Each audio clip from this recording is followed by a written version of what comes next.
on. Yeah. Where were you? What was happening with you? Did you see it? Did you notice it? Did He you did. ever confront anything, or where were you during that time? Unbridled misery. Yep. Unbridled misery, anxiety, my chest about to bust, Yep. knowing something was going on, didn't know what. We had the most amazing courtship. We were crazy in love, and she just Crumbled. became this other person. Wow. Yep.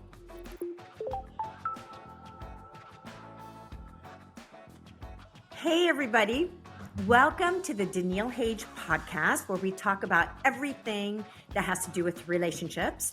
And today I am so excited to welcome Pastor Ron and Hope Carpenter.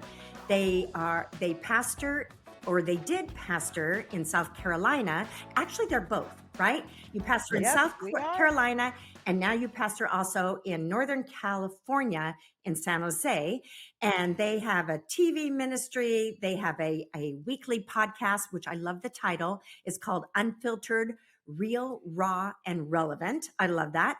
And the thing that I appreciate about you two so much is that you are so real and so raw. I just love that, because everybody can relate to realness. Nobody can relate That's to right. perfection, right? That's right. And so Hope she is also an author, and she wrote The Most Beautiful Disaster. This was her debut book. Very, very good. I read this a couple of years ago. And then just most recently, she has also just written a book called If You Don't Fight, You Don't Win. Also very good. I haven't finished it, but I've been listening to it and browsing through it. So congratulations on that. Thank you so much. And Thank you. congratulations on having over 100,000 subscribers to your YouTube channel. That's amazing. Amazing. That's this one. No, that's pretty That's good. this one. Well, We did it together. you guys are doing great. Okay, so I'm just going to jump right into this, and because I think people, they want to hear the real and the raw, Yeah. and I know I do too. So first of all, I love history sharing. I love starting from the beginning. I want you to tell us how you guys met. And wait, first of all, you've been married 34? 34 34 years. next month. 34 years next month. Awesome. Congratulations on that. Wow, that makes you feel so old when I you know. say that. Like, oh my God, I feel like I should only Well, be. we got married when we were 34. 11. Oh, Yeah, yeah, we got exactly. married when we were 11.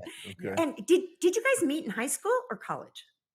Nope. Go ahead, Ron. Okay. You want to tell it? No, you tell the flowery, exaggerated I version. tell So the we'll let evangelistic version. We'll let you do it. Okay. I was a church boy, and then kind of rebelled against that. Loved my dad, but did not love his life. I didn't love his life. I didn't like the glass house. I didn't like any of that. So I kind of went wayward, to say the least, and went my own way. Got a college basketball scholarship because we were extremely poor. We didn't have any money for college. And when I got there, I really had an experience with God that revolutionized my life. Some people, get saved. I mean, I got converted. I got up from that experience and did a 180. I mean, I left these and I left that, and I never did this again. I mean, it was a 180 experience in my life. It was revolutionary. And so I was a freshman in college. I went and gave up my scholarship in basketball after 1 year, got me 3 different jobs to put my way through Bible school, entered the Bible college curriculum. And Hope came visiting as a high school senior. They had, I don't know if they still do that today, but they had back then weekends designated for high school seniors to come and visit the schools. So I was a freshman in school. She was a visiting high school senior. And we were at a concert, and I looked down, and this was 1987. This is 1987, and you're around our age, so you know. I looked down, and I saw the biggest cotton candy head of bleach blonde hair I had ever seen in my life. I'm up in the stands. She's sitting on the floor. And it was high, wasn't it? She had on a blue sweater dress, and I remember the sweater dress well, and every curve and everything that went with it. Ron, I remember you were a all preacher of it. boy. I thought you were converted. And I remember the white hose. I remember the bone colored shoes, the cow neck. I Listen remember to you, all bone of it. Yep. shoes. So, Wow. So long and short of it is, I told my roommate, I said, I got to look this campus over till I find who that girl is. So we literally, it wasn't a big campus. It was a fairly small community college. And so I just went from dorm to dorm to dorm, community areas, whatever. And finally, you said this is raw, right? Can I be raw? Okay. I'm not going to be a preacher right here. I'm going to be raw. I went and opened the door of this one dormitory. It's called Jackson Hall. And she was leaning over the back of the couch with her backside facing right toward me. And I opened the door and I just stopped. And I told my roommate, I said, if that girl looks half as good when she turns around, I'm going to marry her. Oh my gosh. He Oh my really got God. converted, right? Listen, but I hadn't been saved long. I was a new convert. Oh my Yeah. I hadn't God. had my mind renewed and all that. So anyway, He was still a boy. I went over there and You are she screaming. sat down on the couch and I grabbed her hand, got down on one knee and introduced myself. Rico Suave. And the next day, and I'm gonna give you the quick version here. We got up, she wanted to drive my car. I had a little sports car. Ah. I didn't let anybody drive that car ever. And But I knew that was the way to his heart. So I She said, drove if a I sports can car. get in his car. So tell can- her what's happening. You asked me if I had a girlfriend. I told you no. I did. I wanted to know if he had a girlfriend. He said, absolutely not. He lied. Oh, Yeah, so he wasn't that converted again. And so I'm driving the car and we're going over a hill. We're going out of the entranceway to the campus. And this car's coming toward us, and the person in the car is just waving like this. And so what do? I'm driving. I just wave.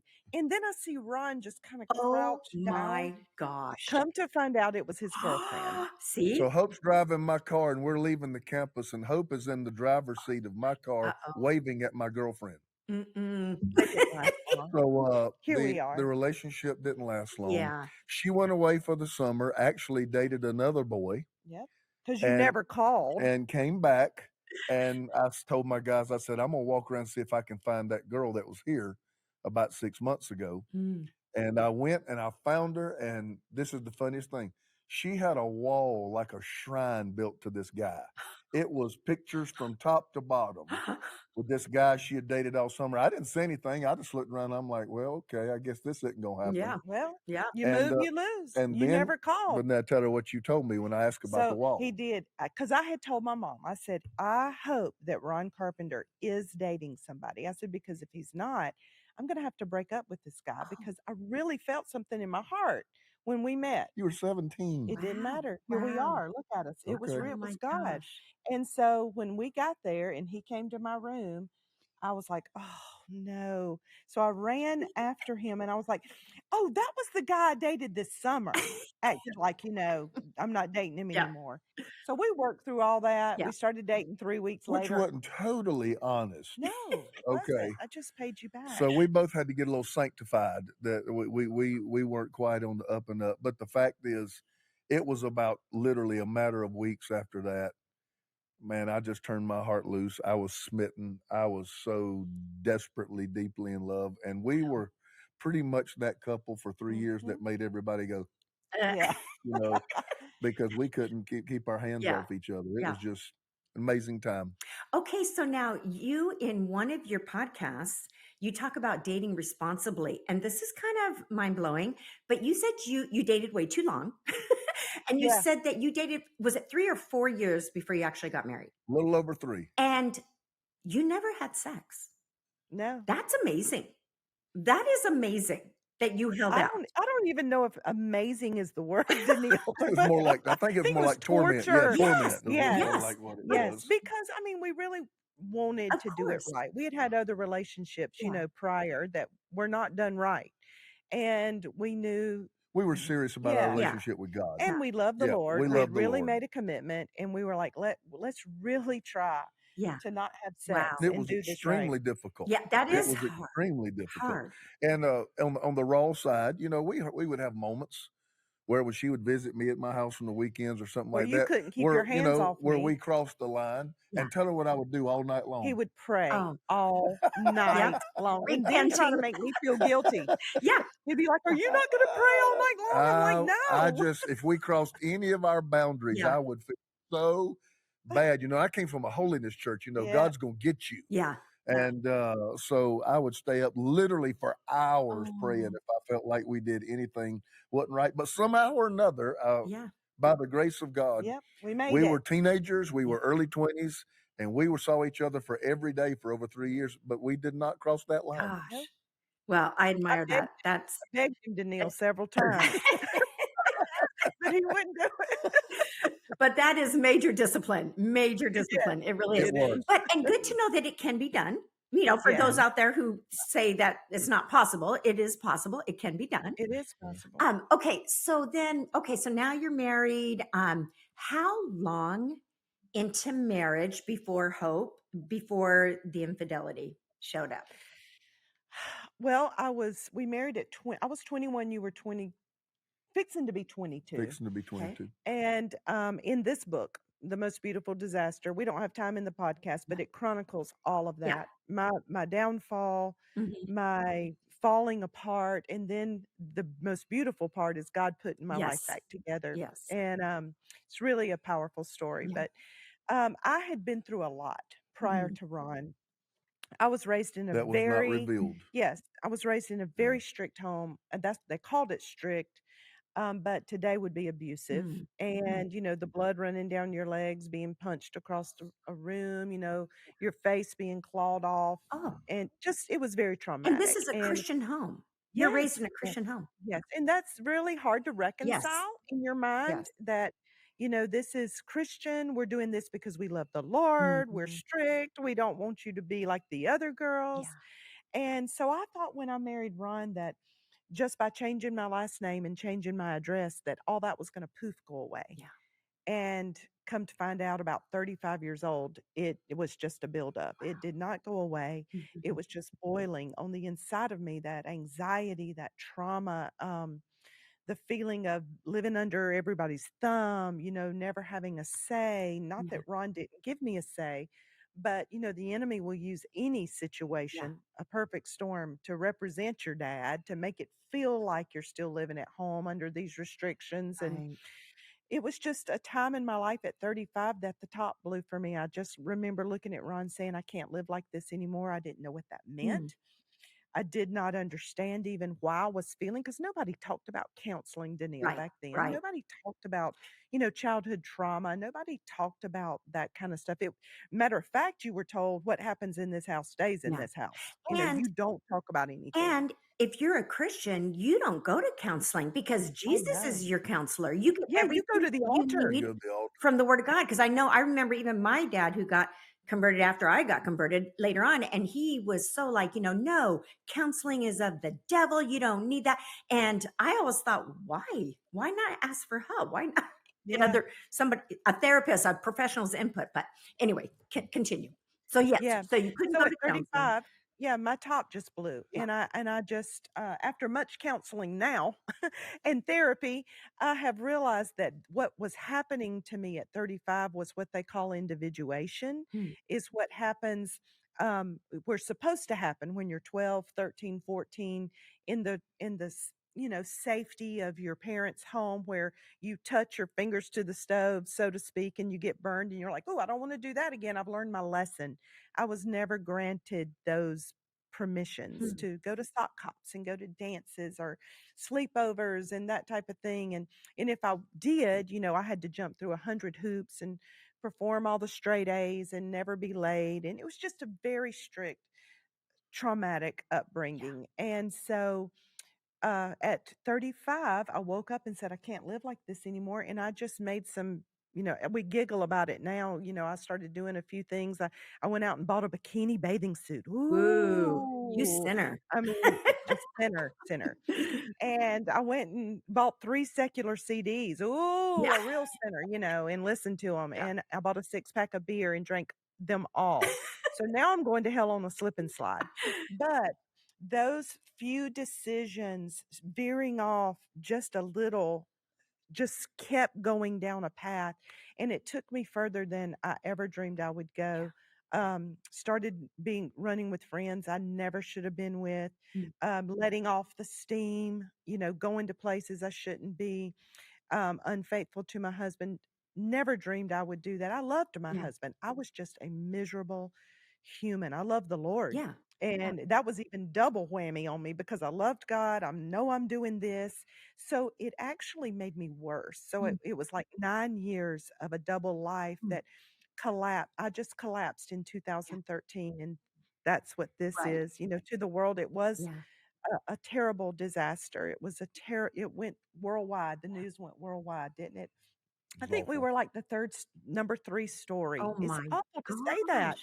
in the Christian world, Yes. that we Okay, capitalize on people's pain and downfalls, let but me to the interrupt world, it let was me terrible. interrupt real quick. 1 Yeah, second. I just wanna know right there, in those 9 years where you were going down the wrong road, yeah, Ron, where were you? What was happening with you? Did you see it? Did you notice it?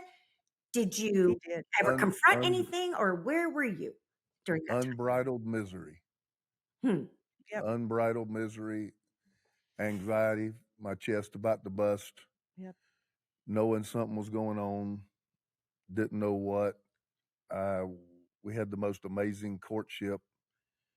We were crazy in love, and crumbled. she just yeah, became this other person. wow, Yep, And I confronted her 1,000 times, uh, but those didn't lead anywhere. They just usually ended up in a huge fight and yeah, made it worse because she was not backing down mm, with the path that she was going down. So at that time, you either call it quits and you have this whole set of problems, right.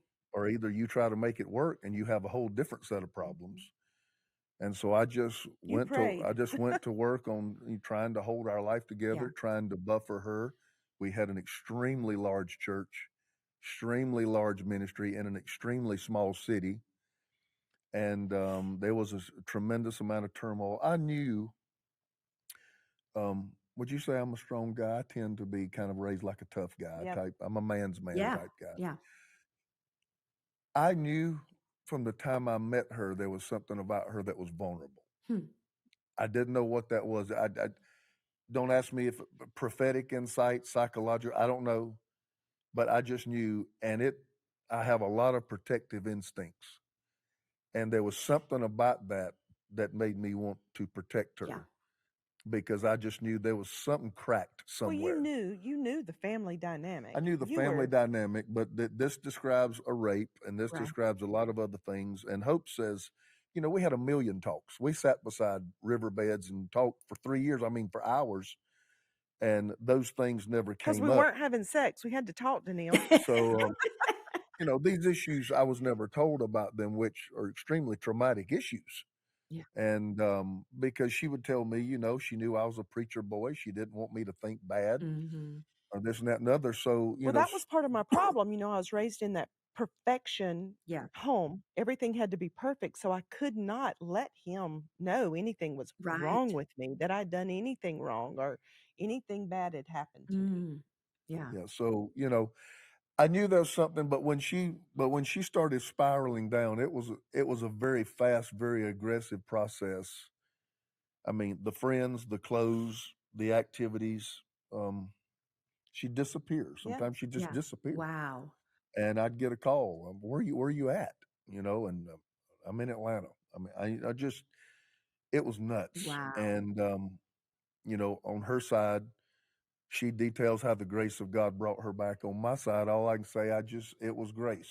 I yeah, Yeah. just, I just survived it. yeah, I didn't thrive through it. I No. survived it, and it was very difficult creating a buffer between her and the people. I didn't want the people to see what she was going right. through, Well, Hope, and during that was hard. during that time, Hope, were you thinking maybe you wanted out of the marriage, out of the ministry, Yeah, you did. or I think the enemy would lie to me to tell me that, mm, that it would be easier, it's less painful, it's less stressful. And that's what the enemy does. That's what a stronghold is. sure, It's a lie that you've taken to be the truth. yeah, So he wanted to destroy our yeah, marriage. He wanted to destroy the ministry. So, yes, he would put those thoughts in my head, but I never acted on it because I did love my yeah, husband at my core. yeah, I loved my family. I knew I was called to ministry. I was just in a horrible, vexing right. state. Right. So when it all came out, okay, did it come out because I think I read that you, Hope, confessed it to Ron? Yes. Okay. Well, it had gotten to a very bad place. It had gotten very toxic. It had gotten very life or death Mhm. almost in my situation. And some situations had happened to where I just came to Ron. I was like, I can't hold this anymore. Things were coming out. He was finding out things. And so I was like, you know what? I'm going to come to him. I'm going to just put it all on the table. We got everything out on the table. And I thought, with Ron's such a sweet guy. I mean, he's like a big teddy bear. And I knew he'd been praying for me, and I thought, well, this is going to be God's answer for both of us. And he's going to wrap me up and he's going to, fix all this for me. And he said, you Mhm. got 30 minutes, get your stuff, get out. Wow. And he had just had it. Yeah. I was exhausted. He had just had I it, was exhausted. Right. you know. Right. I can't. You can't imagine 10 years No. of that kind of tension Yeah. No. Yeah. in your home. 10 years of not knowing if she's coming home. 10 years. You just this. Some people like, man, you really reacted strong on that. No, I mean, this had He been was going on a done. long, long time, and it wasn't that I didn't love Hope. It was that I am going into protection mode. I'm trying to protect myself Sure. from further pain. Sure. I Sure. just can't take it Right. anymore. Yeah. Okay, so Ron, I want to ask you because I think if I could be wrong on the statistics, but I think it's somewhere between 1% of men will stay in a marriage when the wife has committed adultery. And there's lots more women that will stay, but not very men. Okay, a very, very small amount of men will stay. And here you are, successful in ministry, totally respected, a very powerful man. How did you stay? How have you stayed? It was a lot of factors. Um, and that's the way I had to think. I wish I could give you this, write my book, and just tell you it was this beautiful love story, but it wasn't. I was devastated at the news that came out. I was gutted. I didn't even know I could feel such pain. Wow. I mean, I can't even describe it. But we were separated for, weeks. Here I am in this big old house that we bought together, we built together. I'm alone. My kids, basically, except my daughter, are grown. Um, and she's in her last year or two of high school, and We had she's one got friends. grandbaby. We had one grandbaby. I I didn't want to be the guy where my kids had to go to 4 Thanksgivings. Mhm, mhm. And see, I thought about those things. I don't, another thing, I love hard. I don't think, Danielle, if I may, I don't think I'm a normal guy. I see these guys that, divorce or lose somebody and they got somebody else waiting in the wing before they get their mate's body and cooled off and in the ground. Yeah. I looked at friends of mine I would talk to and I say, what I gave Hope, I don't know that I have two of them. Mm, I didn't hold nothing back from her. Yeah. I gave all of me mhm, to her. I couldn't imagine, you know. I would think of these things in my mind. I didn't want the church to walk with us through a nasty public divorce. mhm, I just, and so all these things in my mind help me stack up an argument mhm. that I need to try to work this out. And I'm gonna say something I've only said 2 or 3 times because I hadn't done a lot of interviews. Hope's done a million of them. I haven't written a book. I haven't done interviews. Most of the people that were telling me you need to move on and find you somebody that loves you like that, you deserve to be loved. Most of them were pastors. My phone was getting blown up by people telling me that, and if I started name dropping, these were very familiar names.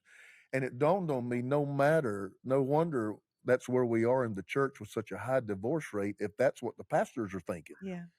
The pastors, I mean, like, man, go on and get you somebody else. Yeah. I mean, it was Yeah. just like nothing. Just And drop her and move. I remember you making one statement. You said, um, if this doesn't work, if this what I preach every day to my congregation and through all these Doesn't years, if work for it me. doesn't work for me, I need to get out of the ministry. Wow.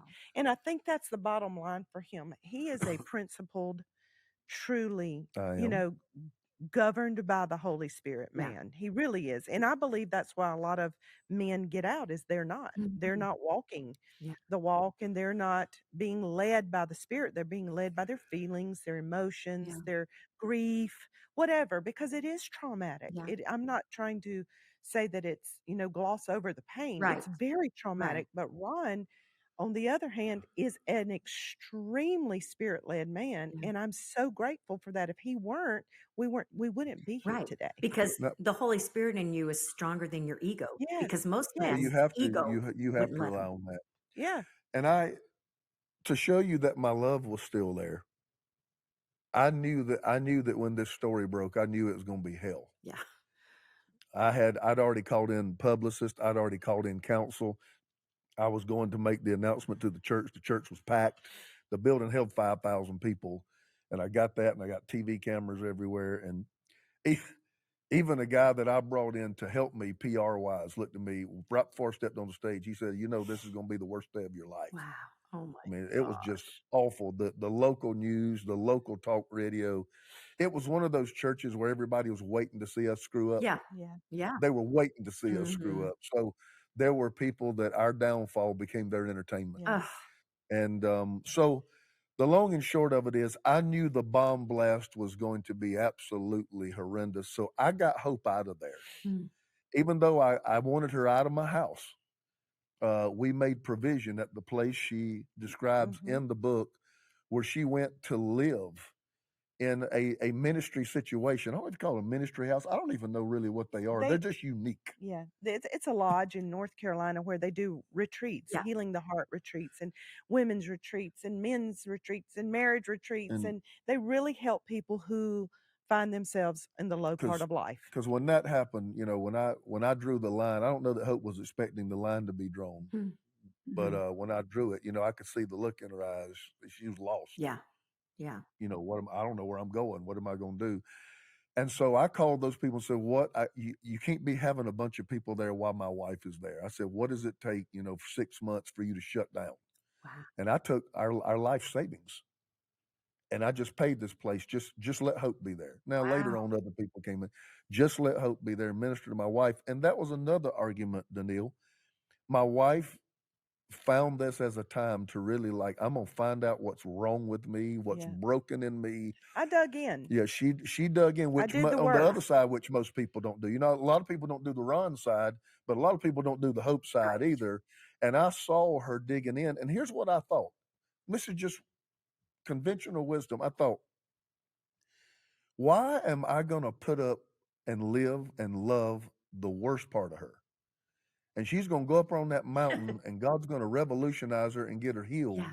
And then I'm gonna give the best version of Hope to somebody else. Right. That's a great point. No, if I've been through Yeah. seed time, I'm gonna have harvest Yeah. time. You've already been through the hell. Yes, Why I've Yeah. been. not enjoy It it? can't be any worse. Yeah. Can't get any worse. That's right. It can only go up from where we Yeah. are. Yeah. And that was another thing in my mind. Why am I going to send her off to some other guy? Yeah. When wait a minute, I paid the price to have a good life with her. Yeah. Yeah. I went through the brokenness. I loved her and I covered her while she was doing things and she didn't even know why she was doing it. Yeah. Yeah. And so you at the first question you asked me, how did I stay? It was a list of things I was able to make that gave me the ability to stay in the game. Yeah. And the worst part for anybody who's done this, I'm gonna tell you the most tormenting part. It's not reblending your life. It's not dreaming again. It's not building you, but it's rebuilding trust. Yeah. Yeah. Rebuilding trust is horrible, Huge.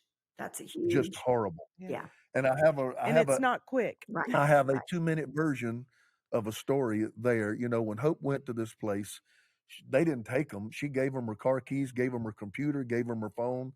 She's like, whatever. She just like, I'm a mess. I'm a broken mess, and whatever I got to do. She just gave it up. Well, that phone is how people sustain relationships is through that phone. Yeah. So was it a year, 2 years, It's 2 years. 2 years?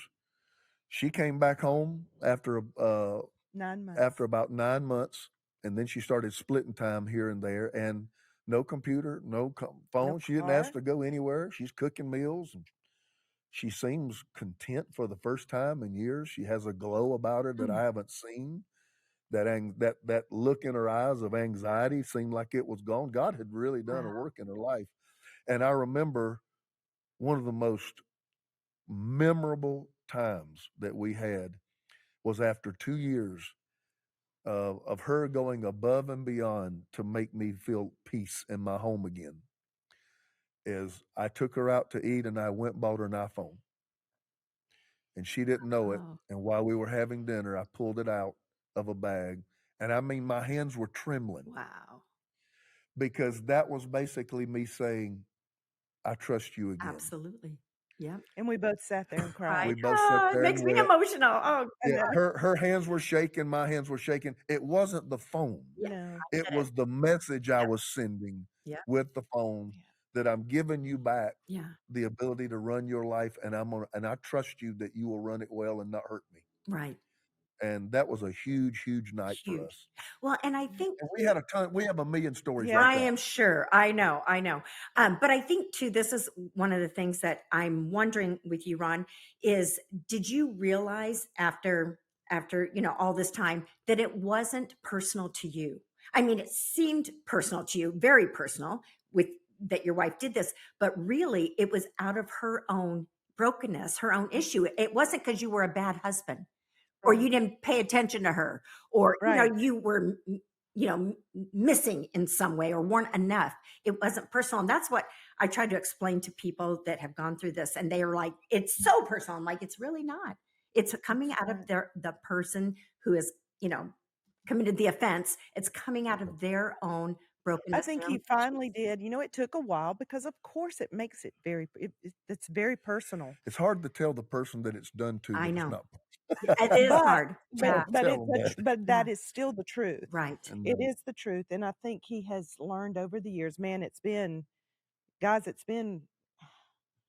how many 11 years years? ago, 12 years 11, Wow. ago. 11 years ago. Yeah. Now. So Yeah. we've come a long way, Yes. but yeah, I think he I did through realizes. counseling. I had never been through counseling in my life. I came from the old holiness church, the deeply Pentecostal people. If God can't do it at an altar, it can't be done. Yeah. Yeah. And literally, I don't even remember a church that I grew up in even ever having any counselors. Yeah.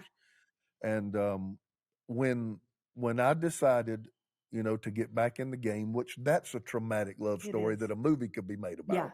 Yeah. When I finally made the decision and called her and said, I'm gonna take a swing at this, and I didn't know if I could do it, but I was gonna try. Wow. When I finally got to that place where I was willing to make that decision to get back in the game, I think it was being in the counseling sessions that gave me a picture Mhm. A bigger of picture. how, yeah, I can see how this could happen. Hmm. Yeah. Hmm. Yeah, I can see how you take that, you're gonna end up right here. Right. Yeah. And so getting a perspective from that setting probably helped me not take it so Yeah. personal. It was deeply personal, Sure. but I at the get same time, I realized whoever married her, that same bomb blast was probably going to take place. It wasn't just aimed at me. right. Right. Right. And so yes, that probably helped me gain perspective was being in counseling sessions with her. Yeah. Yeah. Yeah. That's so good. Okay. So let's bring it to present day. Okay. You guys, I mean, you seem like you're doing great. But I want to ask, is there something? Well, let me ask you this. Because you do a marriage retreat, and I know we're going to wrap it up soon. But you have a marriage retreat that you do every year. Yes. Is there what would you say it in your mind is the most common mistake that spouses do in marriage? Like what do you think is the thing that causes the downfall, the disconnect? Is there one thing or is it a bunch of things? I don't know if there would be a one thing, but I think to having been married this long, having dealt with so many couples, and especially since we have overcome, in the last 12 years and being able to help other people overcome, I think um, the feeling that everything that happened up until I met you doesn't matter and is not going to affect us. Mm, That is huge. Just a lie. That's not It's a true. It's not lie true. because you bring everything that you are, everything you've been through, your You're marrying experiences. that person and everybody and everything connected to them and every experience they've ever walked through. Yeah. So when I see those young couples, well, we're not going to bring our past into our marriage. I just Yes, you immediately are. grind that into powder right off the grate because Yeah. that's just not true. And then here we are with multiple marriages. You know, Right. nowadays you got people married 2 and 3 Yeah. times, and then you're bringing all the spiritual Blended. aspect of that, blended families, so soul ties, sexual experiences, traumatic events, and people just think, I'm just going to put this over here, and it's not going to affect this. It affects everything you think, feel, do, and say. Yeah. Yeah. That's right. That's good. So when is your I marriage? think Go ahead. let me ask that Yeah. question. You say, is it one thing? It's not one thing. It's always several Yeah. things. But I'm going to tell you one thing I would say is secrets. Secrets. Okay. Secrets are like carrying around plutonium. Mm. I have never seen anything good Yeah. when spouses are carrying around secrets. And that's kind of like what I said. Yeah, Yeah. Whether I it's just a never. secret or you just don't talk about it, Right. you Yeah, put it over here Just and don't ignore it. deal with Yeah. it. Mhm. and that just never goes anywhere good. Yeah. Yeah. And I think there has to be full disclosure in a marriage, and then that brings full accountability. I mean, Hope and I think we are each other's accountability partner. Mm-hmm. Mm-hmm. If I feel like something's wrong, I go tell her I feel like something's wrong. Hope can open my phone anytime she wants to and look at anything she wants to, and it's never face down. It's always Right. face up because now we live a life of full disclosure. Right. Yep. And those are And great safeguards. They're It yeah, great is. safeguards. You're guarding your marriage. Yep. Yes. That's really yes. good. Yep. It's not that you don't trust each other. You're just saying, No. hey, we're human. Well, We're there's not nothing to perfect. And hide. So why? I don't even want them to wonder. yeah. Yeah. I don't ever want her to have a minute in her life where she's wondering, Mm-hmm. where's his heart at? Yeah. Hmm. I don't ever want her to feel that feeling. Right. Yeah. Right. And I don't think she ever wants me to feel it again either. So we try to put safeguards We in do. place to make sure that we don't ever cause each other that kind of pain again. Yeah. Yeah. That's beautiful. Well, I so admire both of you. I love how honest and real and authentic you are. I think you guys are making such an impact in the ministry world and the world, just because many couples could not have done what you have done. And I No. think, Ron, it shows your humility as a man and a very Yeah. God-fearing man, which is so, so respectable. And Hope, the fact that you could come out and talk about it and be so real about it, and because you want to help others. And lots Yep. of people have suffered with the same similar things that Yes. you've suffered with and Yes. not known how to get out of it.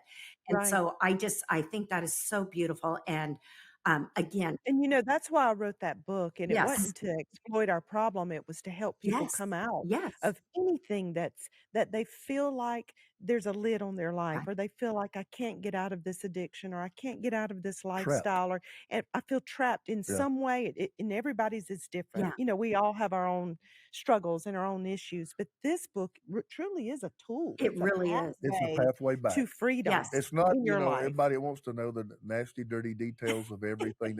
It's not No. that. It gives you a broad picture of the yes, decline, Yeah. yes, but it is a journey out Yeah. of someone who took the Yeah. road less traveled. right. And it's And not, then this one is just more power, yes, more power to the punch to yeah, help you. You come out, and then you continue to live a life of, if I'm going to get free, or if I'm going to be victorious, or if I'm going to have a great marriage, or lose weight, or become financially independent, whatever it is.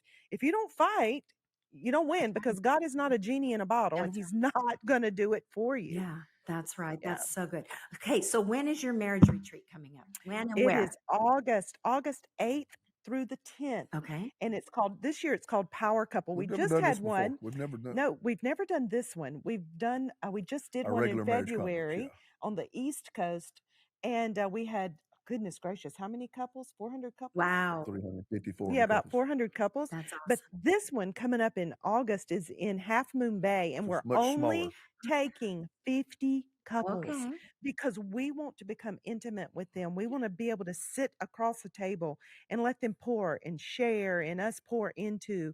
And so we're about halfway full. So we got wow, space for about 25 more couples. that's awesome. So you just go to roncarpenter.com/power couples. Okay, Wonderful. Excellent. I love it. And this is for anybody. It's open Yes, to anybody, yeah. not ministry couples. I mean, anybody. Okay. Yeah. This isn't a marriage conference, and we're not trying to repair anything. We're trying to build something and make it Yes. stronger. Yeah. Yes. That's awesome. Powerful. Okay. Yeah. Well, thank you again for taking the time on your day Thank off. you, I Danielle. so appreciate you guys. I'm honored that you would be here. And especially you, Ron. I know you're a busy man. All right. And I know this is probably the last thing you'd like to be doing on a Monday on your day off, but I appreciate both of you for doing Glad this. to be So here. thank you. Thank you, Danielle. We love Okay, you. we Take love care. you too.